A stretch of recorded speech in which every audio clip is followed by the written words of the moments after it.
মন্ত্ৰীসভাৰ এখন গুৰুত্বপূৰ্ণ বৈঠক ডিব্ৰুগড়ত মুখ্যমন্ত্ৰীৰ সচিবালয়ত অনুষ্ঠিত হয়। বহুকেইজন মন্ত্ৰী গুৱাহাটীৰ মুখ্যমন্ত্ৰীৰ কাৰ্যালয়ৰ পৰা সংলগ্ন হয় আৰু কেইবাগৰাকী মন্ত্ৰী ডিব্ৰুগড়ত উপস্থিত থাকে। আজিৰ কেবিনেটে প্ৰধানমন্ত্ৰী নৰেন্দ্ৰ মোদী ডাঙৰীয়াক ধন্যবাদ জনায় যে যোৱাকালি ভাৰত চৰকাৰে নামৰূপত 12.7 লাখ মেট্ৰিক টন ক্ষমতাৰে ইউৰিয়া আৰু এমোনিয়া প্লান্ট এটা নিৰ্মাণৰ বাবে অনুমোদন জনায় আৰু এই গোটেই প্ৰকল্পটোৰ বাবে 10,601 কোটি টকা ধাৰ্য কৰে।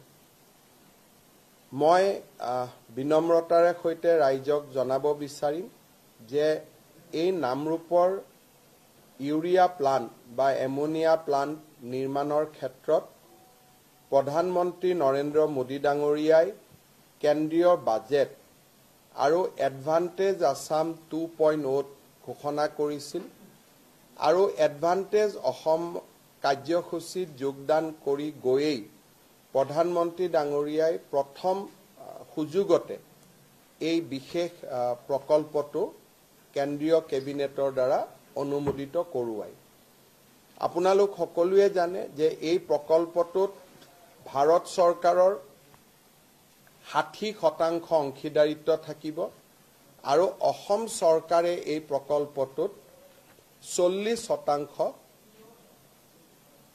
অংশীদাৰিত্ব ল'ব।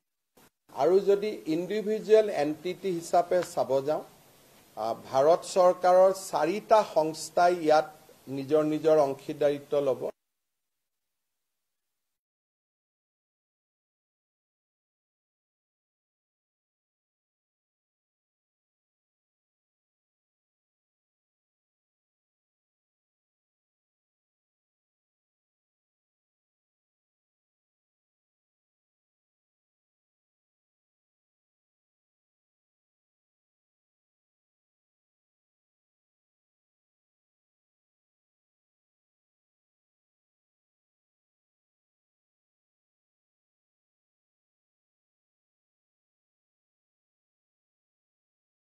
প্ৰয়োজনীয় যিখিনি কাম কাজ কৰিব লাগে সেইখিনি আমি সমাপন কৰিবলৈ চেষ্টা কৰিম। আজিৰ কেবিনেটে আমাৰ মৰাণ জনগোষ্ঠীৰ বাবে এটা গুৰুত্বপূৰ্ণ সিদ্ধান্ত গ্ৰহণ কৰে।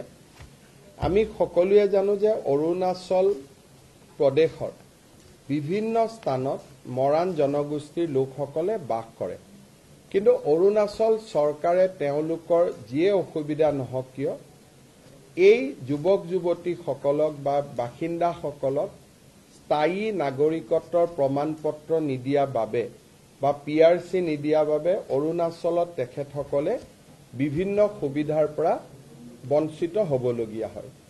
বিষয়টোৰ সম্পৰ্কত অৰুণাচলৰ মুখ্যমন্ত্ৰীৰ লগত মই যোগাযোগত আছো, কিন্তু যেতিয়ালৈকে অৰুণাচলত এই সমস্যাটো সমাধান নহয়, অৰুণাচলত বাস কৰি থকা মৰাণ জনগোষ্ঠীৰ লোকসকলক আমি অসমৰ PRC দিবলৈ সিদ্ধান্ত গ্ৰহণ কৰিছো। ইয়াৰ ফলত তেখেতসকলে অসমৰ চাকৰিৰ বাবেও নিজক চাকৰিত তেওঁলোকে প্ৰাৰ্থিত্ব দিব পাৰিব। অসমৰ মেডিকেল ইঞ্জিনিয়াৰিং কলেজ আদিতো তেওঁলোকে অংশগ্ৰহণৰ সুবিধা পাব আৰু মৰাণ জনগোষ্ঠীৰ বাবে যি আমি ৰিজাৰ্ভেশ্যন কৰি থোৱা আছে তাতো তেওঁলোকে পৰীক্ষা দিবলৈ সুবিধা পাব। মই ভাবো যে এইটো অসমৰ আটাইতকৈ প্ৰাচীনতম জনগোষ্ঠী মৰাণ জনগোষ্ঠীৰ বাবে আজি কেবিনেটে এটা ঐতিহাসিক সিদ্ধান্ত গ্ৰহণ কৰে। আজি কেবিনেটত আমি আৰু এটা সিদ্ধান্ত গ্ৰহণ কৰিছো যে নেশ্যনেল হেল্থ মিছনত যিসকল কৰ্মচাৰী বা নাৰ্ছ বা আন বিষয়া কৰ্মচাৰীয়ে কাম কৰে, তেওঁলোকে যদি ৰাজ্য চৰকাৰৰ কিবা নিয়োগৰ পৰীক্ষাত অৱতীৰ্ণ হ'ব লাগে তেতিয়াহ'লে তেওঁলোকৰ বাবে বয়সৰ ঊৰ্ধ্বতম সীমা নাথাকিব।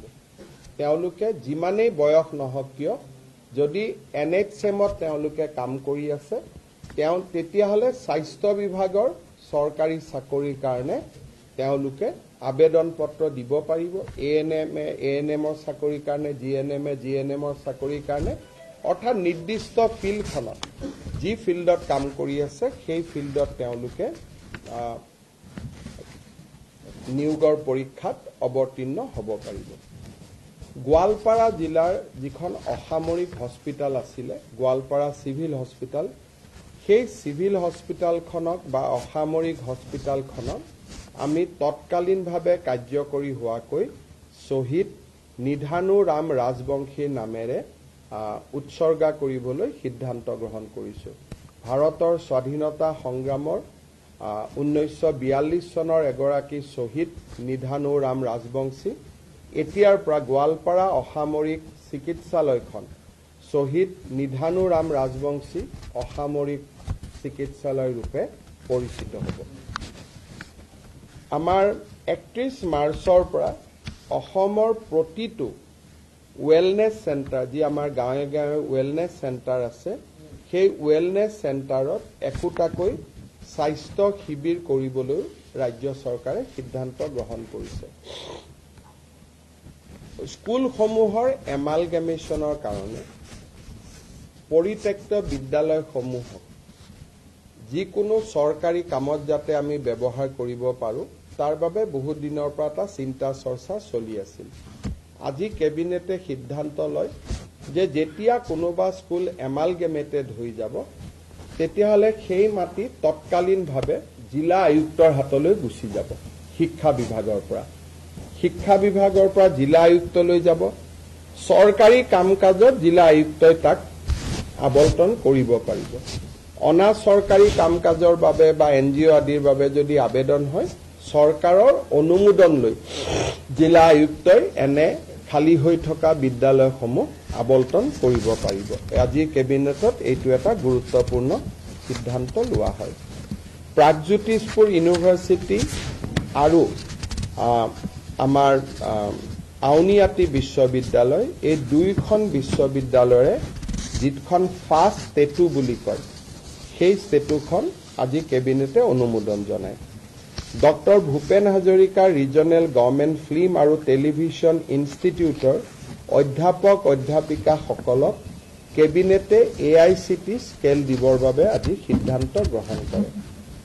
জোনাই বিধানসভা সমষ্টিত আজি কেবিনেটে চিমেণ্ট CC টাঙনি ডেভেলপমেণ্ট ব্লক নামে নতুন ব্লক এটা নিৰ্মাণ কৰে। জোনাই সমষ্টিটো যথেষ্ট ডাঙৰ সমষ্টি আছিল। এটাই মাত্ৰ তাত ব্লক থকাৰ বাবে ৰাইজৰ অসুবিধা হৈছিলে। আজি জোনাই সমষ্টিত আমি চিমেণ্ট CC টাঙনি উন্নয়ন খণ্ড নামে আৰু এটা উন্নয়ন খণ্ড গঠনৰ সিদ্ধান্ত গ্ৰহণ কৰোঁ। আজি আমাৰ কেবিনেটত কমতাপুৰ, মৰাণ আৰু মটক অট'নমাছ কাউন্সিলৰ তিনিওখন বিল সংশোধন কৰাৰ বাবে সিদ্ধান্ত গ্ৰহণ কৰা হয়। এই সিদ্ধান্তৰ ফলত কমতাপুৰ পৰিষদত কোচ ৰাজবংশীৰ উপৰিও ST, SC, OBC আৰু MOBC থকা গাঁওসমূহো সন্নিৱিষ্ট হ'ব। মৰাণ আৰু মটক কাউন্সিল দুখনতো সেই ধৰণে আমি এমেণ্ডমেণ্ট আনিছোঁ যে যদি ক'ৰবাত 50% কম মৰাণ মটক জনগোষ্ঠীৰ লোক থাকে, তেওঁলোকো অট'নমাছ কাউন্সিলত সোমাব পাৰে। তাৰ ব্যৱস্থা আজি আমি কৰিছোঁ, কিন্তু এইখিনি পাৰ্ট ভিলেজ হিচাপে হ'ব। অন্যান্য জনগোষ্ঠী কাউন্সিলত নোসোমাই মৰাণত মৰাণ, মটকত মটক, এই ধৰণে আমি ব্যৱস্থা কৰিছোঁ। আজি কেবিনেটে এটা গুৰুত্বপূৰ্ণ সিদ্ধান্ত লৈছে যে গুৱাহাটী, ডিব্ৰুগড় আৰু শিলচৰত দোকান পোহাৰ এতিয়া 24 ঘণ্টা খোলা ৰাখিব পাৰিব। আৰু সাপ্তাহিক এটা যি বন্ধৰ কথা আছিল, এতিয়াৰ পৰা সাপ্তাহিক বন্ধটো নাথাকিব। চৰকাৰী নিয়মত নাথাকিব, কোনোবাই বন্ধ কৰিব খুজিলে কোনো আপত্তি নাই। ডিব্ৰুগড়, গুৱাহাটী আৰু শিলচৰ পৌৰ নিগম, মিউনিচিপালিটি, কিন্তু বাকী টাউনসমূহতো, যাক এই গুৱাহাটী, ডিব্ৰুগড়, শিলচৰ মিউনিচিপালিটি কৰ্পৰেশ্যন, কিন্তু বাকী টাউনসমূহতো ৰাতি 2টা বজা পৰ্যন্ত দোকান পোহাৰ খোলা ৰাখিব পাৰিব। গ্ৰাম্যাঞ্চলত ৰাতি 11 বজালৈকে দোকান পোহাৰ খোলা ৰাখিব পাৰিব, যাতে আমাৰ ক্ষুদ্ৰ ব্যৱসায়ীসকলৰ উপাৰ্জন বৃদ্ধি হয়। তাৰ বাবে আমি এই ব্যৱস্থাটো গ্ৰহণ কৰিছো। কিন্তু শ্ৰমিকক বছৰত সপ্তাহত 48 ঘণ্টাতকৈ বেছি কাম কৰাব নোৱাৰিব, একেটা ষ্ট্ৰেচত 9 ঘণ্টাতকৈ বেছি কাম কৰাব নোৱাৰিব। আৰু শ্ৰমিকক মই 24 ঘণ্টা দোকান খোলা ৰাখিলো, তাৰমানে শ্ৰমিকৰ 3টা শিফ্ট কৰিব লাগিব। তাৰমানে শ্ৰমিকসকলক কষ্টত দি পেলাই এইটো সুবিধা নহয়। ইয়াৰ ফলত এমপ্লয়মেণ্ট যাতে বৃদ্ধি হয়। 9 আৱাৰ্ছৰ কাৰণে যদি দোকানখনে 2টা এমপ্লয়ী ৰাখিছিল, এতিয়া 24 ঘণ্টাৰ কাৰণে তেওঁ 2টা 3টা শিফ্টত আৰু 4জন বেছিকৈ এমপ্লয়ী ল'ব, যাতে আমাৰ অসমত নিয়োগৰ সুবিধা হ'ব পাৰে, ব্যৱসায় বাণিজ্য ভাল হ'ব পাৰে বিহুৰ বতৰৰ আগত, পূজাৰ বতৰৰ আগত। তাৰ বাবে আমি এই সিদ্ধান্ত গ্ৰহণ কৰিছো আৰু মই ভাবো যে এই সিদ্ধান্তই আমাৰ অসমৰ ব্যৱসায়ী মহলত যথেষ্ট সহায় কৰিব। আমাৰ অসমৰ কামৰূপ আৰু বঙাইগাঁও জিলাত 2খন PRF আছিল। PRF মানে প্ৰপ'জ ৰিজাৰ্ভ ফৰেষ্ট। এখনৰ নাম চৰাইবাহা, এখনৰ নাম খোৰাগাঁও। এই 2খনকে আমি ৰিজাৰ্ভ ফৰেষ্টলৈকে আজি কনভাৰ্ট কৰিছো। তাৰ ফলত অসমত বনাঞ্চলৰ মাটিকালি বৃদ্ধি হ'ব। এই 2খন প্ৰপ'জ ৰিজাৰ্ভ ফৰেষ্ট হোৱা বাবে আমাৰ ৰিজাৰ্ভ ফৰেষ্টৰ মাটিকালি 700 হেক্টৰ বৃদ্ধি পাব। আজি আমাৰ কেবিনেটত আৰু এটা সিদ্ধান্ত গ্ৰহণ কৰা হয়। ডেভেলপমেণ্ট কাউন্সিলসমূহে কেতিয়াবা নিজৰ বাজেট নাথাকিলেও অতিৰিক্তকৈ কিছুমান অৰ্ডাৰ আদি দিয়া দেখা যায়। কিছুদিন আগতে তেনেকে সোণোৱাল কছাৰী কাউন্সিলত খেলিমেলি হৈছিলে, আমৰি কাৰ্বিত খেলিমেলি হৈছিল। কাউন্সিলে নিজৰ বাজেটতকৈ বেছি ধনৰ কোনো ঠিকা দিব নোৱাৰিব বুলি আজি কেবিনেটে নিজৰ বিধিখন সংশোধনী কৰে। চাহ বাগিচা অঞ্চলত ৰাস্তা বনাবৰ বাবে কেবিনেটে আজি 262 কোটি টকা অনুমোদন জনায়। আজিৰ কেবিনেটত আমি আৰু এটা সিদ্ধান্ত গ্ৰহণ কৰোঁ। আপোনালোকে জানে যে দীৰ্ঘদিন ধৰি অসমৰ প্ৰাথমিক বিদ্যালয় শিক্ষক সংস্থা আৰু আনসকলে এটা দাবী কৰি আহিছিল যে প্ৰধান শিক্ষকৰ পদ প্ৰাথমিক বিদ্যালয়বিলাকত হ'ব লাগে। ইতিমধ্যে আমি এইটো সিদ্ধান্ত লৈছিলো যে য'ত 150 ছাত্ৰ ছাত্ৰী আছে তাতে প্ৰধান শিক্ষক পদ আমি সৃষ্টি কৰিম। তাৰ পিছত আমি সিদ্ধান্ত ললো যে 100 যদি ছাত্ৰ ছাত্ৰী আছে তাতো আমি এটা প্ৰধান শিক্ষকৰ পদ সৃষ্টি কৰিম। এই প্ৰক্ৰিয়া ইতিমধ্যে আৰম্ভ হৈছে। কিন্তু আজি আমি কেবিনেটত এটা খুব ইম্পৰ্টেণ্ট সিদ্ধান্ত লৈছো যে যদি কোনোবা স্কুলত 50 জন ছাত্ৰ ছাত্ৰী আছে, 50 টোটেল যদি ষ্টুডেণ্ট আছে LP স্কুলত, এইটো UP আৰু হাই স্কুলক লৈ এইটো সমস্যা নাই, এইটো অকল LP স্কুলক লৈ সমস্যা আছিলে। যদি 50 জনো ষ্টুডেণ্ট আছে তেতিয়াহ'লে তাত আমি এটা প্ৰধান শিক্ষকৰ পদ সৃষ্টি কৰিম। এই সিদ্ধান্তৰ ফলত বহুত দিন ধৰি প্ৰাথমিক শিক্ষক সন্মিলনী বা আন শিক্ষকসকলে কৰি অহা বিভিন্ন তেওঁলোকৰ ক্ষোভ বা প্ৰতিবাদ সামৰণি পৰিব বুলি মই বিশ্বাস কৰোঁ যে এতিয়া 50 জন ছাত্ৰ ছাত্ৰী হ'লেই এজন প্ৰধান শিক্ষকৰ পদ আমি স্কুলত সৃষ্টি কৰিম। আৰু এই প্ৰধান শিক্ষকসকল DDO হ'ব, তেওঁলোকৰ বিত্তীয় আৰু প্ৰশাসনিক ক্ষমতাও থাকিব। এতিয়া মই আপোনালোকৰ এটা বিশেষ ইতিহাসৰ পৃষ্ঠালৈ আপোনালোকৰ ধ্যান আকৰ্ষণ কৰিব খুজিম। অসমৰ প্ৰথমগৰাকী অকংগ্ৰেছী মুখ্যমন্ত্ৰী শ্ৰী গোলাপ বৰবৰাৰ জন্ম শতবাৰ্ষিকী 29 আগষ্ট 2025 পৰা আৰম্ভ হ'ব। অসমৰ ৰাজনীতিত আৰু আমাৰ জাতীয় জীৱনত প্ৰয়াত গোলাপ বৰবৰাৰ এক সাগৰ সমান বৰঙণি আছে। আমি সকলোৱে জানো যে 1968 চনৰ পৰা 1974 চনলৈ তেখেত ৰাজ্যসভাৰ সাংসদ আছিল। জৰুৰী অৱস্থাৰ সময়ত কংগ্ৰেছে তেখেতক কাৰাগাৰত নিক্ষেপ কৰিছিল। 1978 চনৰ 12 মাৰ্চ তাৰিখে অসমৰ 6জন মুখ্যমন্ত্ৰী হিচাপে তেওঁ দায়িত্ব গ্ৰহণ কৰিছিল। তেখেতৰ নেতৃত্বত 10 বিঘা মাটি পৰ্যন্ত খেতিয়কৰ খেতিৰ খাজানা মাফ হৈছিল। 10ম শ্ৰেণী পৰ্যন্ত সকলো বিদ্যালয়ৰ মাচুল মাফ কৰি দিয়া হৈছিল। চিকিৎসালয়ত গভৰ্ণমেণ্ট চিকিৎসালয়ত মাচুল নোহোৱাকৈ ৰোগী চোৱাৰ ব্যৱস্থা তেওঁৰ দিনতে আৰম্ভ হৈছিল।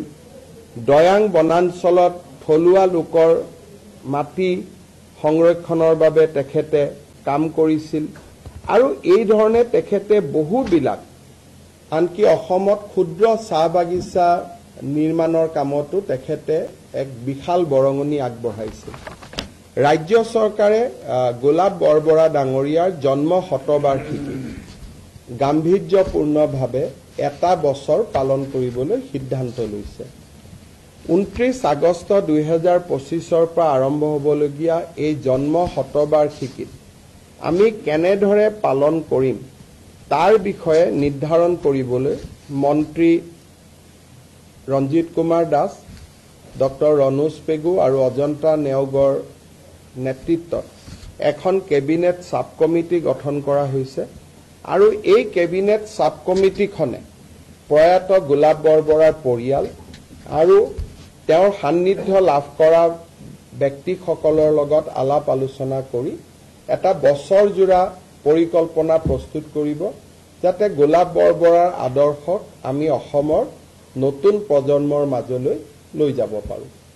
ইয়াৰ উপৰিও এই বছৰটোৰ ভিতৰতে অসমৰ এখন ৰাজ্যিক শিক্ষানুষ্ঠানক বা আন ৰাজ্যিক এটা অনুষ্ঠানক প্ৰয়াত গোলাপ বৰবৰাৰ নামেৰেও নামাঙ্কিত কৰাৰ বাবে আমি সিদ্ধান্ত লৈছোঁ আৰু কেবিনেট সাব কমিটিখনে এই অনুষ্ঠানটো আমাক দেখুৱাই দিব যে এই অনুষ্ঠানটি আপোনালোকে বা কেবিনেটে গোলাপ বৰবৰাৰ নামত নামাঙ্কিত কৰিব পাৰে। মই সকলো ৰাইজৰ এই ক্ষেত্ৰত সহযোগিতা বিচাৰিছোঁ। চতুৰ্থতে আমাৰ এইকেইটা দিন বাতৰি কাকতত ৰংঘৰত কৃত্ৰিম বানপানী সৃষ্টি হোৱাৰ বাতৰি ওলাই আছে। ৰংঘৰ পৰ্যবেক্ষণ কৰিবলৈও কেবিনেটে এটা লোক নিৰ্মাণ বিভাগ আৰু ৱাটাৰ ৰিচোৰ্চ ডিপাৰ্টমেণ্ট আৰু আৰ্বান এফেয়াৰ্ছ ডিপাৰ্টমেণ্ট আৰু আৰ্কিঅলজি ডিপাৰ্টমেণ্ট এই চাৰিওটা ডিপাৰ্টমেণ্টৰ বিষয়া সন্নিবিষ্ট এটা এক্সপাৰ্ট টিম ৰংঘৰলৈ পঠাবৰ বাবে সিদ্ধান্ত গ্ৰহণ কৰিছে। কেবিনেটত লোৱা সিদ্ধান্ত একেটাই আছিল। আপোনালোকৰ যদি কিবা সুধিব আছে সুধিব পাৰে। हिंदी में बोलने के लिए तकलीफ होगा, अभी इतना लंबा है, मुझको दोबारा आधा घंटा चाहिए। हमारे भारत सरकार की जो बजट थे उस बजट में नामरूप में एक 12 लाख मेट्रिक टन की यूरिया एमोनिया प्लांट बनाने का निर्णय लिया गया था। वही निर्णय को प्रधानमंत्री जी ने हमारे निवेश सम्मेलन में भी दोहराए थे। कल union cabinet under the chairmanship of our beloved prime minister है, उन्होंने ये पूरा प्रकल्प को स्वीकृति दिया।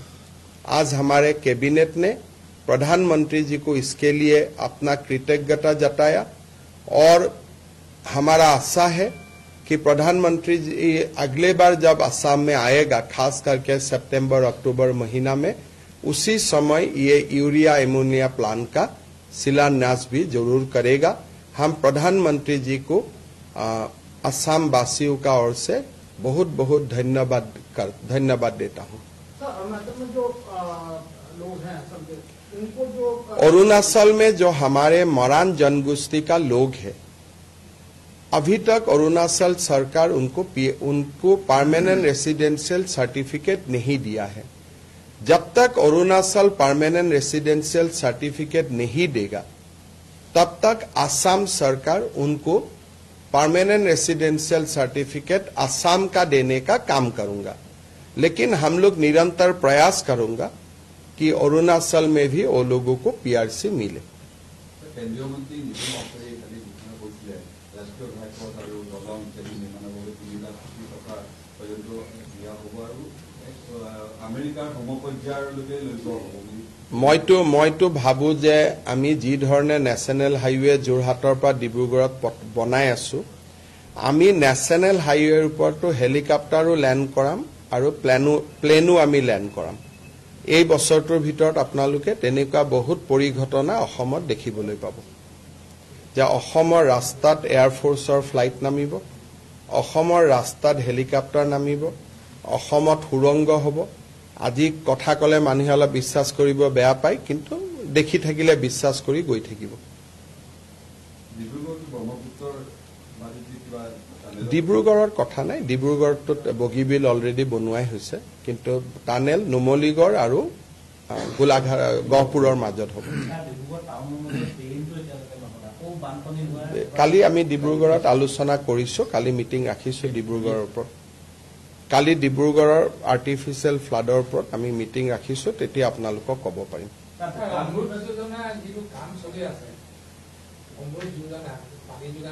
মন্ত্ৰীসকল আছে, সুধি ল'ব, মোৰ ইমান কথা মনত নাথাকে। আমাৰ গুৱাহাটীতো মানুহে কয়, কিন্তু ৰাস্তা বেয়া নকৰাকৈ পানীৰ পাইপ কেনেকে ফুটিব? তেনেকুৱাতো টেকনলজি ক'তো নাই। পানী যদি লাগে, এই গোটেই ঘটনাবোৰ যেনেকে সন্তান এটা মাতৃৰ গৰ্ভত নথকাকৈ প্ৰসৱ হ'বই নোৱাৰে আৰু মাতৃয়ে প্ৰসৱ বেদনা পাবই লাগিব, সেই ধৰণে বিকাশৰ আগত এটা প্ৰসৱ বেদনা মানুহে পায়, আৰু সেই প্ৰসৱ বেদনাখিনি যোনে গ্ৰহণ কৰে তাৰ বিকাশ হয়, আৰু যাৰ প্ৰসৱ বেদনাখিনি গ্ৰহণ কৰিব নোৱাৰে সেই জাগাত বিকাশ নহয়। গতিকে তাৰ কোনো উপায় নাই। যদি আপোনালোকক পানী লাগে, ৰাস্তা খান্দিবই লাগিব। ৰাস্তা লগে লগে এখন অসমে হয়, আৰু লগে লগে ক'ত হ'ব? আমাৰ এটা স্পীড আছে। আপুনি খান্দাৰ লগে লগে যদি কৰিব যায়, কালি পৰহি আপোনালোকে নিউজ কৰিব যে গভৰ্ণমেণ্টে ক'ৰ পৰা কণ্ট্ৰেক্টৰ আনিলে, নিশাৰ ভিতৰতে ঠিকাদাৰ নিযুক্তি, নিশাৰ ভিতৰতে লুণ্ঠন। আমি চব কৰিব পাৰোঁ, আপোনালোকৰ হেডলাইনবিলাকে আমাক বান্ধি ৰাখে নহয়। কামটোতো চলি আছে, মই কালিও চাব যাম। 5000 এইখনতো প্ৰায় ৰেডিয়ে হৈ যাব, কিন্তু মই অলপ চেষ্টা কৰিছোঁ যাতে অলপ গোটেইখন ঘেৰাও কৰি হ'ব পাৰে।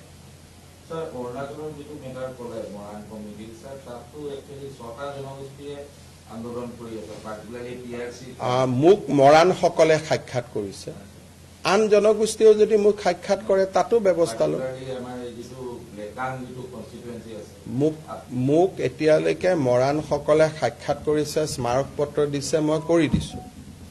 আৰু যদি কাৰোবাৰ পেটত ভোক আছে আমাক ক'ব, কিন্তু অৰুণাচলৰ আন্দোলনটোৰ সংজ্ঞাটো অসম চৰকাৰে ল'ব নোৱাৰে। কিন্তু অসমৰ যদি কোনোবা কমিউনিটি তাৰ কাৰণে এফেক্টেড হৈছে, যিহেতু আমি আনডিভাইডেড উত্তৰ পূৰ্বাঞ্চল আছিলো, কোনোবা নৃগোষ্ঠী যদি এফেক্টেড হৈছে, মোক স্মাৰক পত্ৰ দিলে মই বিবেচনা কৰিম। মৰাণসকলে মোক স্মাৰক পত্ৰ দিছিলে কাৰণে বিষয়টো বিবেচনা কৰা হৈছে।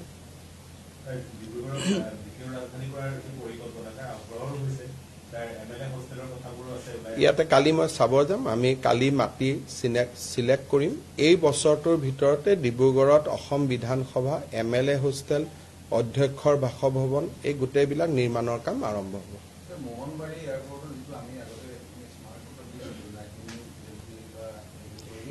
নাইট লেণ্ডিং ফেচিলিটিটো অলপমান কিবা CISFৰ ফালৰ পৰা দিগদাৰী হৈ আছে, মই এবাৰ চাব লাগিব। আপোনালোকে সৰ্বাধিকো ক'ব বিষয়টো, কাৰণ গোটেইটো চেণ্ট্ৰেল গভৰ্ণমেণ্টৰে, তেওঁক এবাৰ মনত পেলাই দিব, ময়ো মনত পেলাই দিম। দোকানেতো ৱাইন শ্বপো হয়, কিন্তু ৱাইন শ্বপখিনি আমি পুৰা 24 ঘণ্টা খুলিব নিদিওঁ। ৱাইন শ্বপখিনি অলপ আগতীয়াকৈ বন্ধ কৰি দিম। ৱাইন শ্বপখিনি 2টামান বজালৈকে, এতিয়া 12টা